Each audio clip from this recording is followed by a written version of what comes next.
हिंदी साहित्याकाश में प्रखर सूर्य श्री राम। लेखक उत्कर्ष चौबे, काशी हिंदू विश्वविद्यालय, वाराणसी। श्री रामचरितमानस में गोस्वामी जी ने कहा है, नाना पुराण निगमागम सम्मतम यद रामायणे निगदितम क्वचितन्यो तोऽपि। जो इस बात का द्योतक है कि राम कथा वास्तव में सार्वत्रिक है। इसका विस्तार पुराणों और निगमागमों तक ही नहीं बल्कि क्वचितन्यो तोऽपि है। राम कथा साहित्य की एक सुदीर्घ परंपरा रही है। बहुविध और बहुविधाओं में इस कथा का विस्तार देखा जाता है। यह परंपरा संस्कृत साहित्य से प्रारंभ होकर आदिकालीन पाली, प्राकृत, अपभ्रंश साहित्य, मध्यकालीन अवधि और ब्रज भाषा आदि के साहित्य तथा आधुनिक काल में खड़ी बोली साहित्य तक चलती रही है, वो भी पर्याप्त अंतर के साथ। यह अंतर कथा का अंतर नहीं, युग का अंतर है। उन जीवन स्थितियों का अंतर है जिनके परिप्रेक्ष्य में यह कथा लिखी गई है। युग बोध से जोड़कर देखे तो कह सकते हैं कि आवश्यकता अनुसार हर बार एक नई राम कथा रचने का काम भी साहित्य ने किया है, क्योंकि मानव की मंगल कामना जिसमें निहित हो वही साहित्य है। हितेन सह सहितम सहितस्य भाव साहित्यम। बिल्कुल वैसी कथा जैसी युग ने चाही, कहीं भक्ति एवं ज्ञान के आदर्श के रूप में तो कहीं जीवन के संदर्भों से जोड़ते हुए राम के संघर्षों अंतर्द्वंद्वों को व्यक्ति के संघर्षों अंतर्द्वंद्वों से जोड़कर। एक तरह से देखा जाए तो राम कथा को जन जन की कथा बनाने का दायित्व भी साहित्य ने निभाया है। कथा के इस भेद को हम राम काव्य परंपरा के अगणित मोतियों के रूप में समझ सकते हैं, जिसका क्रम कहीं से भी टूटा नहीं है। यही एक सूत्रता प्रत्यक्षतः भारतीय एक सूत्रता का प्रमाण है, और यह भी कि जितनी विभिन्नता एवं विविधता भाषा, शिल्प एवं प्रबंध की दृष्टि से राम कथा साहित्य में पाई जाती है, उतनी शायद ही किसी कथा साहित्य में मिले। तुलसी ने भी राम कथा के मीति जग नाही और राम अनंत अनंत गुण कथा अमित विस्तार कहकर राम कथा की इसी अपरिमितता को चिन्हित किया है। ज्ञान और परंपरा का मूल स्रोत वेदों को ही माना जाता है। भगवान श्री राम और उनकी कथा का वर्णन वेदों में भी पर्याप्त मिलता है। तभी तो राम जन्मभूमि के संबंध में जब मुस्लिम जज की कुटिल मति ने पाश्चात्य विद्वानों से प्रभावित हो वेदों में भगवान श्री राम के अस्तित्व पर प्रश्न उठाया, तब प्रखर भारतीय प्रज्ञा का परिचय देते हुए तुलसी पीठाधीश्वर जगत गुरु राम भद्राचार्य जी ने वेदों में भगवान श्री राम की वर्णना ही नहीं अपितु अथर्व वेद से जन्म स्थान तक प्रस्तुत कर निर्णय अपने धर्म के पक्ष में कर दिया। अष्टचक्रा नवद्वारा देवानां पुरयोध्याया तस्यां हिरण्यकोश स्वर्ग ज्योतिषावृतः। अथर्ववेद 10:2-31। अर्थात 8 चक्रों और 9 द्वारों वाली अयोध्या जी दिव्य गुणों से युक्त भक्ति संपन्न परम भागवत स्वरूप देवों की पूरी है, जो देवों द्वारा सेवित है। उस अमृत से परिपूर्ण ब्रह्म की अयोध्यापुरी में दिव्य ज्योतियों से आवृत सुवर्णमय स्वर्ग कोश है, अर्थात परम सुंदर आनंदमय दिव्य महामंडप है। यही भारतीय विश्वास एवं मान्यता भी है। 4 वेदों और उपवेदों में भगवान राम का उल्लेख शताधिक बार हुआ है। राम कथा को पूर्णतः निश्चित एवं व्यवस्थित रूप आदि कवि वाल्मीकि द्वारा रचित रामायण ने दिया है। इसी को आधार बनाकर कालांतर में विशाल राम साहित्य का सृजन हुआ। परवर्ती समस्त कविगण आदि काव्य को आदर्श एवं स्वयं को आदि कवि का ऋणी मानकर उनके योगदान को शीर्षा स्वीकार करते हैं। यथा संस्कृत के त्रिविक्रम भट्ट सदूषणापि निर्दोषा सखरापि सुकोमला नमस्तस्मै गीतायेन रम्या रामायणी कथा। अवधि में गोस्वामी तुलसीदास ने रामचरितमानस में इसी प्रकार आदि कवि का ऋण स्वीकार करते हुए उनकी वंदना की है। बंदो मुनि पद पंकज रामायण जेहि निरमयु सखर सु कमल मंजू दोष रहित दूषण सहित 1:14 घ। किंतु श्री राम कथा केवल वाल्मीकि रामायण तक सीमित नहीं रही, बल्कि मुनि व्यास द्वारा रचित महाभारत के 4 स्थलों रामोपाख्यान, आरण्यक पर्व, द्रोण पर्व तथा शांति पर्व तक में वर्णित है। इसके अलावा संस्कृत में ही कई और रामायण तथा नाटक, चंपू काव्यादियों में भी राम कथा प्राप्त होती है। बौद्ध परंपरा में भी श्री राम संबंधी दशरथ जातक, अनामक जातक तथा दशरथ कथानक नामक 3 ग्रंथ मिलते हैं। रामायण से थोड़ा भिन्न होते हुए भी वे साहित्य इतिहास के स्वर्णिम पृष्ठ हैं। जैन साहित्य में भी राम कथा संबंधित कई ग्रंथ मिलते हैं, जिनमें विमल सूरीकृत पद्मचरित, प्राकृत, स्वयंभूकृत, पौमचर्यो, अपभ्रंश, विशेनाचार्य कृत पद्म पुराण संस्कृत तथा संस्कृत में ही कवि गुणभद्र द्वारा रचित उत्तर पुराण है। इसी क्रम में महाकवि कालिदास, भास, भट्ट, प्रवरसेन, क्षेमेंद्र, भवभूति, राजशेखर, कुमारदास, विश्वनाथ, सोमदेव गुणदत्ता, नारद, वमेश से लेकर हिंदी के मैथिली शरण गुप्त, केशवदास, गुरु गोविंद सिंह, समर्थ गुरु रामदास, संत तुकोड़ जी महाराज आदि 400 से अधिक कवियों व संतों ने अलग अलग भाषाओं में राम तथा रामायण के बारे में काव्यों, कविताओं की रचना की है। तुलसीदास ने श्री रामचरितमानस की रचना कर राम कथा को जन जन तक पहुंचा दिया एवं यह रचना हिंदी साहित्य में अब तक की राम कथा संबंधी सबसे प्रसिद्ध एवं लोकप्रिय रचना सिद्ध हुई है। उन्होंने जितनी भी रचनाएं की हैं, सभी में उनके आराध्य भगवान श्री राम के चरित्र एवं कथा का ही वर्णन किया गया है। तुलसी पूर्व हिंदी राम कथा साहित्य अधिक विस्तृत नहीं है तथा तुलसीदासोत्तर हिंदी राम कथा साहित्य श्री रामचरितमानस की जूठन ही लगती है।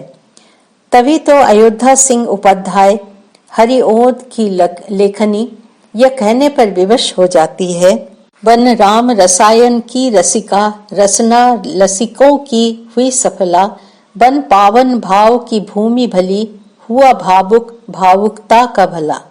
अवगाहन मानस में करके जनमानस का मल सारा टला, कविता करके तुलसी न लसे, कविता लसी पा तुलसी की कला।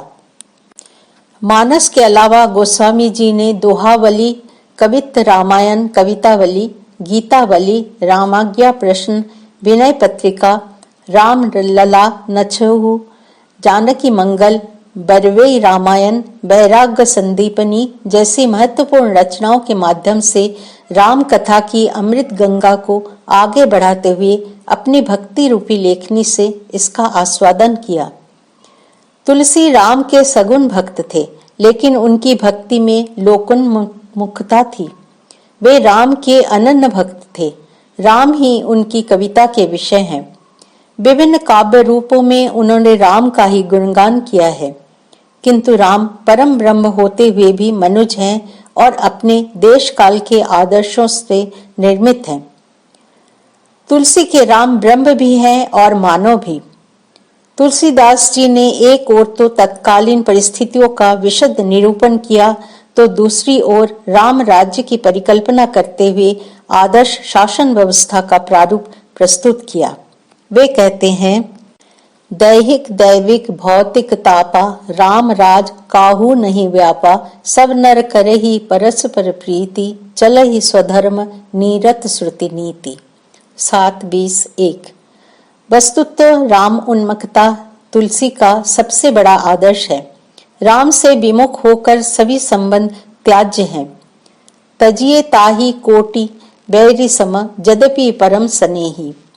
तुलसी की रचनाओं से जहां एक और राम भक्ति शाखा की अभूतपूर्व श्री वृद्धि हुई, वहीं दूसरी ओर यह भी हुआ कि राम भक्ति शाखा के साहित्य में होने वाले परवर्ती कवि उनके आगे धूमिल पड़ गए। इस प्रकार तुलसी परवर्ती सगुण राम भक्त कवियों का साहित्यिक ऐतिहासिक महत्व अधिक है, साहित्यिक महत्व अपेक्षाकृत कम। आदिकालीन राम कथा। तुलसी पूर्व आदिकालीन काव्यों का अवलोकन करने पर महाकवि चंद्रवरदाई कृत पृथ्वीराज रासो राम काव्य परंपरा की दृष्टि से बहुत महत्वपूर्ण कृति है। इस ग्रंथ के द्वितीय समर्थ के प्रारंभ में दशावतार वर्णन के अंतर्गत 264 से 301 छंद तक रामावतार का विशिष्ट वर्णन है। यह कृति हिंदी की राम कथा संबंधी प्रथम रचना मानी जाती है। यह कृति हिंदी राम काव्य के क्षेत्र में उनकी नवीन मौलिकता है। भगवान राम के चरित्र गान की प्रेरणा उन्हें उनकी भक्तिमती स्त्री से प्राप्त होती है। जब चंद की स्त्री ने उनको भगवान के यशो वर्णन की प्रेरणा दी, तब उन्होंने अपनी विवशता बताई कि वे तो दिल्लीपति पृथ्वीराज के चरित्र वर्णन के लिए प्रतिज्ञा कर चुके हैं। स्त्री ने कहा, चित्रन हारे चयंती मन रे चतुरंगी नाह, का चहुवन सुकीति कवि मन मनुच्छी हरि कहा। पत्नी के समझाने का महाकवि चंद के मन पर प्रभाव पड़ा। उन्होंने कहा, यदि तुम मुझसे हरि रस का तत्व पूछना चाहती हो तो उस रस वार्ता का पहले श्रवण करो।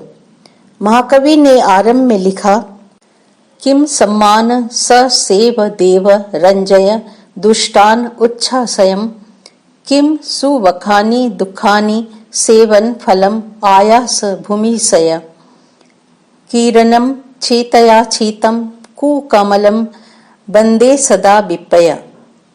भगवान राम द्वारा आयोजित लंका युद्ध में श्री हनुमान के नेतृत्व के प्रभावशाली वर्णन के साथ ही अपने ग्रंथ पृथ्वीराज रासो में रावण वध और राम की कथा का वर्णन चंद्र ने किया है। तुलसी पूर्व राम कथाकारों में ईश्वर दास का प्रमुख स्थान है, जिन्होंने भरत मिलाप नामक पद्ममय ग्रंथ अवधी भाषा में लिखा है। राम से मिलने के लिए व्याकुल होकर उनके पास गए भरत के इसी करुण कोमल प्रसंग को इस काव्य कृति में दोहा चौपाई में लिपिबद्ध किया गया है। ईश्वर दास ने अंगद पैज का वर्णन परंपरागत रामायणों के आधार पर ही किया है। यह रावण और अंगद की नोक-झोंक से संबंधित है और इसमें अंगद की ओजस्विता का सजीव चित्रण है। कवि ने अंगद पैज संवाद को नाटकीय शैली में चित्रित किया है। ईश्वर दास की एक और कृति राम जन्म भी है। अग्रदास की रचना अष्टयाम रसिक संप्रदाय का आदि ग्रंथ है, जो संस्कृत निष्ठ शैली में लिखा गया है। इस ग्रंथ में सीता राम की 8 प्रहरों में की गई सेवा का वर्णन है, जिसमें मंगल आरती से लेकर शयन काल तक की सेवा का वर्णन है। इसमें राम के सखा और सखियों का उल्लेख है। राम के इन सखाओं में राम कथा में प्रसिद्ध लक्ष्मण भरत शत्रुघ्न जामवत हनुमान नहीं है, बल्कि 8 सखा 8 सखियां और 8 दासियों के नाम इस प्रकार गिनाए गए हैं। सखाओं के नाम सुलोचना मणि, सुभद्रा मणि, सुचंद मणि, जयसेन मणि, बलिष्ठ मणि, शुभशील मणि, अनंग मणि तथा रसकेंदु है। अष्टयाम में वर्णित सखा और सखियों के नाम से इस बात की भी पुष्टि होती है कि रामायण आदि में प्रसिद्ध राम साहित्य में रसिक संप्रदाय सर्वथा भिन्न है। तुलसीदास से पूर्व के राम भक्त कवियों में विष्णुदास का नाम सर्वोपरि है।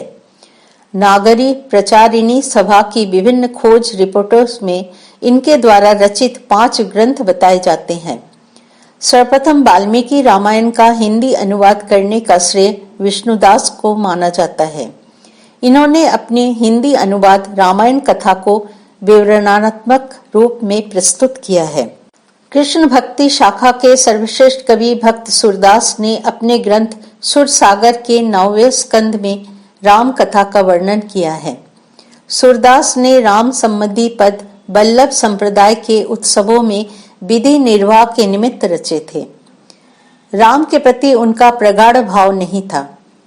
नवम स्कंद के अतिरिक्त प्रथम स्कंद में विनय के अंतर्गत भी राम विषयक पदों की रचना की है, जिसके संबंध में मान्यता है कि ये पद वल्लभ संप्रदाय में दीक्षित होने के पूर्व लिखे गए।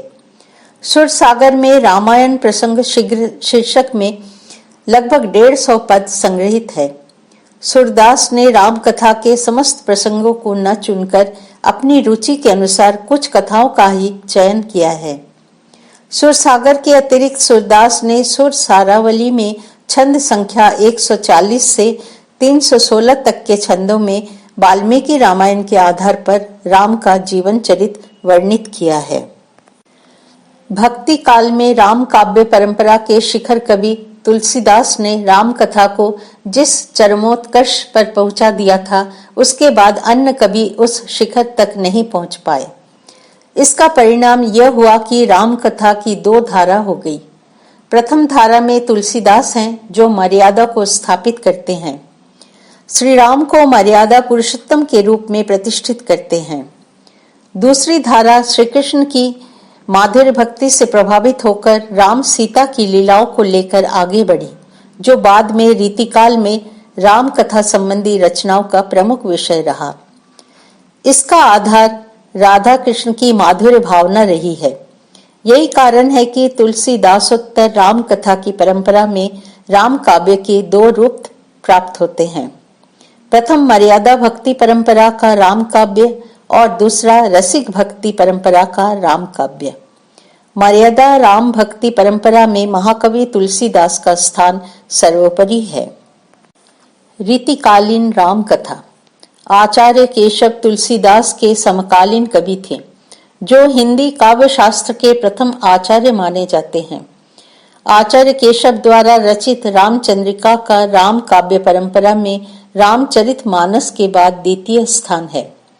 इस रचना का उद्देश्य रामचरितमानस की तरह राम का यशोगान करना ही है, लेकिन केशव राम के ब्रह्मत्व और भक्ति भावना को तुलसी की भांति महत्व नहीं दे सके।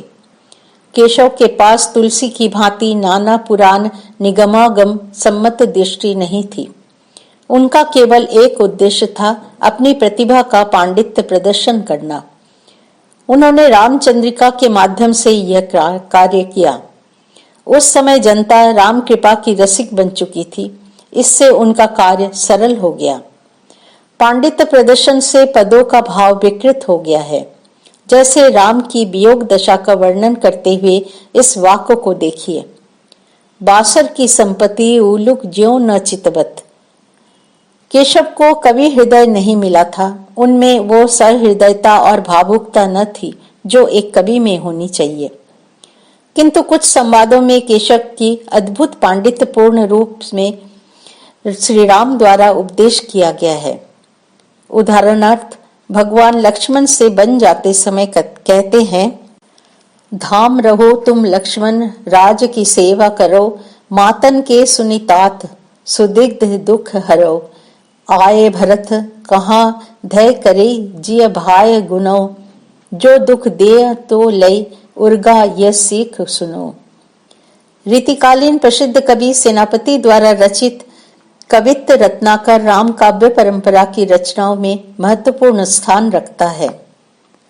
इसमें 5 तरंग और 394 छंद हैं। इस ग्रंथ में कवि ने श्लेष, अलंकार, श्रृंगार, ऋतु वर्णन, रामायण और रसायन का मधुर प्रसंगों के साथ सारगर्भित भाषा में वर्णन किया है। रामायण महानाटक प्राणचंद चौहान द्वारा रचित एक प्रबंध काव्य है। इसमें दोहा चौपाई का प्रयोग हुआ है। इस पर हनुमान नाटक का प्रयोग परिलक्षित होता है। रामायण महानाटक संवादात्मक प्रबंध काव्य है, जो वर्णनात्मक शैली में रचित है। माधव चरण दास ने राम कथा संबंधी 2 रचनाओं को रचा है, राम रासो और आध्यात्मक रामायण। संस्कृत आध्यात्म रामायण से भिन्न। राम रासों में राम के जीवन से संबंधित प्रमुख घटनाओं का ही उल्लेख किया है और उसका विस्तार से वर्णन किया है। इनके आध्यात्म रामायण पर संस्कृत की आध्यात्मिकता का प्रभाव प्रमुख रूप से परिलक्षित होता है। हृदय राम की राम कथा संबंधी हनुमान नाटक की रचना हिंदी राम कथा परंपरा की एक प्रसिद्ध रचना है। कहा जाता है कि इस रचना को लिखने की प्रेरणा इन्हें स्वप्न में हनुमान जी ने दी थी, इसलिए इस कृति का नाम हनुमान नाटक रखा। इस पर संस्कृत रचना हनुमान नाटक का स्पष्ट प्रभाव दिखाई पड़ता है। इसमें सीता स्वयंवर से लेकर राज्याभिषेक तक की कथा सवैया छंद एवं संवाद शैली में बड़े रोचक ढंग से प्रस्तुत किया गया है। राम काव्य परंपरा को समृद्ध करने वाली कृति पौरुषेय रामायण है, जिसकी रचना नरहरि बारहट ने किया। लाल दास कृत अवध विलास में कांड के स्थान पर विश्राम अभिधान किया गया है। इसमें राम कथा राम जन्म से लेकर वन गमन तक का ही वर्णन है। प्रसंगानुकूल अनेक स्थानों पर भक्ति के अनेक रूपों और ध्यान योग क्रियाओं का वर्णन है। कपूरचंद त्रिखा ने गुरुमुखी लिपि में रामायण की रचना की है, जिसमें 145 छंद हैं। निर्गुण धारा के कवि संत लाला दास लाला पंथ के प्रवर्तक हैं। इनकी रचना लाला दास की चेतवाणी में भी राम कथा संबंधी रचना संकलित है। अपने ग्रंथों में ये इस राम कथा को सर्वश्रेष्ठ रचना मानते हैं और राम को सर्वश्रेष्ठ पुरुष। मलुक दास का जन्म उस समय हुआ जब भारतवर्ष में अकबर का शासन था। इनके द्वारा रचित कई ग्रंथ बताए जाते हैं, जिनमें राम कथा संबंधी रामावतार लीला है। इसमें राम के अवतार और उनके चरित्र को कवि ने बहुत रोचक ढंग से प्रस्तुत किया है। ये निर्गुण धारा के अंतर्गत संत कवियों में प्रमुख स्थान रखते हैं, लेकिन बाद में इनका झुकाव सगुण उपासना की ओर आकृष्ट हुआ। गुरु गोविंद सिंह ने राम कथा संबंधी ग्रंथ रामावतार और गोविंद रामायण की रचना की। कहा जाता है कि तुलसी के बाद जितने राम कथाकार हुए उन पर मानस का प्रभाव दिखाई पड़ता है, लेकिन गुरु गोविंद सिंह पर मानस का कोई प्रभाव नहीं है। श्री रामचरित मानस और रामावतार की तुलना करने पर स्पष्ट होता है कि मानस का उद्देश्य अंतकरण के सुख के लिए किया गया है, लेकिन रामावतार में राम को राष्ट्र नायक के रूप में स्थापित किया गया है। तुलसी के राम मर्यादावादी राम हैं, गुरु गोविंद सिंह के राम विष्णु के अवतार हैं, लेकिन पुरुषोत्तम राम की भांति मर्यादावादी नहीं है। मास त्रयोदशी चढ़यो तब संतन हेतु उधार, रावण रिपु पर गट गए भय, गज आन राम अवतार। रीतिकालीन राम काव्य परंपरा के कवि जानकी रसिक शाखा अवध सागर नामक राम काव्य की रचना ब्रज भाषा में किए हैं। अवध सागर अष्टयाम के आधार पर रची गई है। इसमें राम के दैनिक जीवन, रास, नृत्य, भोजन, शयन आदि का वर्णन विस्तार से किया गया है। वस्तु वर्णन शैली और श्रृंगारिकता प्रभावकारी है। उसमें उनको अभूतपूर्व सफलता मिली है। राम की शोभा का वर्णन इन पदों में द्रष्टव्य है। रथ पर राजत रघुवर राम, कृत मुकुट सिर धनुष बाण कर शोभा कोटिन काम, श्याम गात केसरिया बानो सिर पर मोर ललाम, वैजयती बनमाल लसई उर फटिक मध्य अभिराम, मुख मयंक सरसी रूह लोचन है सबके सुखधाम, कुटिल अलक अतरन में भीनी दूहु दीसी छठी श्याम, कंबु कंठ मोतिन की माला किंकिन कटी दूती दाम, रसमाला यह रूप सिकवर करहु ये अभिराम। जनक राजकिशोरी शरण बाबा राघव दास के शिष्य और अयोध्या के महंत थे। इन्होंने राम कथा संबंधी अनेक कृतियों की रचना की, जैसे सीताराम सिद्धांत, मुक्तावली, सीताराम रस तरंगिनी, जानकी करुणावरण, रघुबर करुणाभरण आदि उल्लेखनीय है। इनकी कृतियां रसिक संप्रदाय से प्रभावित है, जो राम काव्य पर दिखाई पड़ती है। उदाहरण स्वरूप फूले कुसुम द्रुम विविध रंग सुगंध के चहुचाव, गुंजत मधुप मदमत्त नाना रंग रंज अंग भाव, सीरो सुगंध सुमंत बात विनोद कंत वहंत, परसत अनंग ऊदत हिय अभिलाख कामिनी कंत। रीतिकालीन राम काव्य धारा के कवि नवल सिंह ने राम कथा संबंधी अनेक काव्यों की रचना की है, जो इस प्रकार है। रूपक रामायण, सीता स्वयंवर, राम विवाह खंड, नाम रामायण, रामायण सुमरिनी, मिथिला खंड, आध्यात्म रामायण, आल्हा रामायण तथा सबसे प्रसिद्ध रामचंद्र विलास है। इनकी भाषा अनुप्रास युक्त तथा अलंकारमयी है, यथा आभव अनादि अनंत अपारा, अमन अपरान अमर अतिकारा, अग अनीह आत्म विनाशी, अगम अगोचर अविरलवासी। मध्य प्रदेश के रीवा निवासी राम काव्य के सशक्त कवि विश्वनाथ सिंह की रचनाएं हैं, जैसे रामायण गीता, रघुनंदन प्रामाणिक, रामचंद्र की सवारी, आनंद रघुनंदन नाटक, आनंद रामायण, संगीत रघुनंदन आदि। रीतिकालीन राम काव्य परंपरा में राम प्रिया शरण का नाम बहुत प्रसिद्ध है। ये मिथिला के महंत थे। इनका समय 1703 ईस्वी माना जा सकता है। इनके पूर्व जितने भी राम कथाकार हुए हैं, उन सब ने राम के चरित्र का गुणगान किया, लेकिन इन्होंने सीता जी को वृत्त का आधार बना सीतायन नामक काव्य ग्रंथ की रचना की, जिसमें सीता तथा उनकी सखियों के चरित्र का वर्णन विस्तार से किया गया है। इनकी भाषा ब्रज भाषा है। रोला छंदों का प्रयोग इस ग्रंथ में किया है। उदाहरणार्थ, पीतु दर्शन अभिलाष, जुगल कुमरन मन भाई, गुरु मन मुख कर जोरी भांति, बहु विनय सुनाई, पुलके गुरु लखी सिल, राम को अति सुख पाए, ताहि समय सब सखा संग, लक्ष्मी विधि आए। भगवंत राम खींची कृत, हनुमत 25, नवल सिंह कृत रामचंद्र विलास, रसिक अली कृत मिथिला बिहार, कृपा निवास की भावना 25, मधुसूदन दास कृत रामाश्वमेध, जानकी शरण कृत सियाराम रस मंजरी, गोकुल नाथ कृत सीताराम गुणार्णव, मनियार सिंह रचित हनुमत 26, ललक दास कृत सत्योपाख्यान, काशी के राम काव्यकार गणेश कृत वाल्मीकि रामायण, श्लोकार्थ प्रकाश व बख्शी हंसराज श्रीवास्तव कृत प्रेम सखी में श्री राम तथा सीता जी का शिख नक का वर्णन इस युग की राम कथा परंपरा की अन्य महत्वपूर्ण रचनाएं हैं। आधुनिक काल में राम कथा। आधुनिक काल में राम कथा संबंधी अनेक रचनाओं को साहित्य में महत्वपूर्ण स्थान दिया गया है। राम कथा को मध्यकाल के कवियों ने राम को ईश्वर घोषित किया है। आधुनिक काल में उनको यह लौकिक और मनुष्यत्व की श्रेणी में लाकर खड़ा कर दिया है। आधुनिक काल के राम कथाकारों ने राम काव्यों में युग, परिवेश, वातावरण के आधार पर पात्रों का चरित्र चित्रण किया है। राम को ईश्वर की उपाधि में उतारकर मनुष्यता के धरातल पर रखा है, जिससे राम और राम कथा की प्रासंगिकता और भी अधिक बढ़ जाती है। आधुनिक प्रवृत्तियों के जनक माने जाने वाले भारतेंदु हरिश्चंद्र ने राम कथा संबंधी कई कृतियों का निर्माण किया है, जिनमें प्रमुख है दशरथ विलाप।